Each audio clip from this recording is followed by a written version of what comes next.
He does not just receive clients. I try to personalize every client that comes, no matter the claim. He cross-examines them first before committing to representing them in the courts of law. That's why sometimes you'll find me in a magistrate's court, you'll find me in a labor court.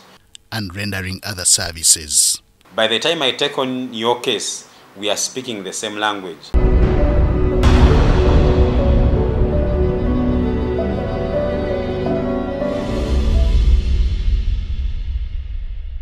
Had it not been for factors beyond his control, Counsel Anthony Wameli would be living his secondary school dream of becoming a medical doctor.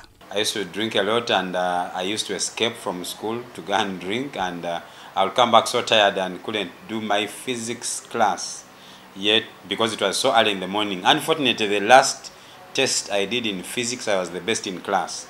But because of those reasons, I could not pursue it. Then in HSC, I changed my dream and started to dream to become a lawyer. Born in Namisindwa district, in the Bugiso sub-region of eastern Uganda, Wameli attended Kamocha Islamic Nursery and Primary School. This was before joining City High School in Kololo, from where he proceeded to Busoga and Tororo colleges for his O-levels. Upon completion of A-level at Uganda Matters High School, Lubaga, he was admitted for a Bachelor's of Education degree at Makerere University. However, he never pursued education to the end, and this is why. I was given education, day program, private, part half sponsored because my mother was a secretary in School of Education. Then she had a dream one day in the first week of my going to university, and in this dream she just saw a big word, justice. So when she saw that word in the dream, she woke up and said, I think you need to change the course and study law. I said, I can't. It's expensive, it's longer, 4 years, education is 3 years, it's very tough, it's not even easy, I can't handle. She insisted. Prayerful and religious as he was, and still is, he did not look for a job after his Bachelor of Laws degree. He instead embarked on a Christian gospel preaching mission in Tororo, from where he was called for a job at a law firm in Kampala. I left Tororo, came back to Kampala, and met a gentleman called Rutiba Daniel, very wonderful man with his wife, Patricia. The firm was by then called Omni Legal Advocates. So he asked me whether I wanted to work. I said, yes, I wanted to work. He asked me whether I was born again. I said, well, you just called me from a mission ground. I've been preaching. He told me you have the job. So the following day, I started working with Omni Legal Advocates, which is now Rutiba and Company Advocates. But this was not enough, and that is how he sought to become a judicial officer, consequently applying for a job of a magistrate. And by the time I applied, I did not have my certificate from LDC. I had not had completed but not yet graduated. So I put in an application for a magistrate's post when I didn't have enough paperwork. One of them was pending. But by faith, I said, let me put it in.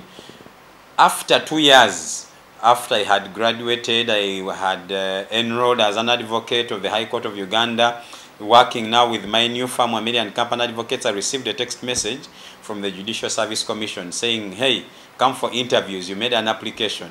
How and why he left judicial service is a question he and no one else can answer. By the time I became a magistrate, I already had a law firm. And I thought someone would either buy out my interest in the law firm or continue with the law firm to serve the people and also make some money. And I could get some money also as the owner or the proprietor for the goodwill. I failed. I failed to get that person. I failed to get that deal through. And the dream to serve as a lawyer, I think, continued to haunt me. And every day I would resign as a magistrate, but because I needed to be sure, I continued working until I decided, no, enough is enough. I have to choose to either be a practitioner in private practice or to be a judicial officer.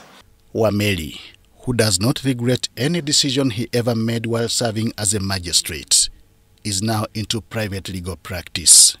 His admiration for senior lawyers, like Mark Dusman Kabega and David Impanga, among others, has seen him handle high-profile cases. I always want my clients to commit themselves to me as their lawyer, for the obvious reasons that some of the cases we are handling are not on a high profile, but also it's easy for someone to be swayed. It is this experience, spanning for over 13 years, that he wants now to take to the peak as the president of Uganda Law Society. Here are his reasons.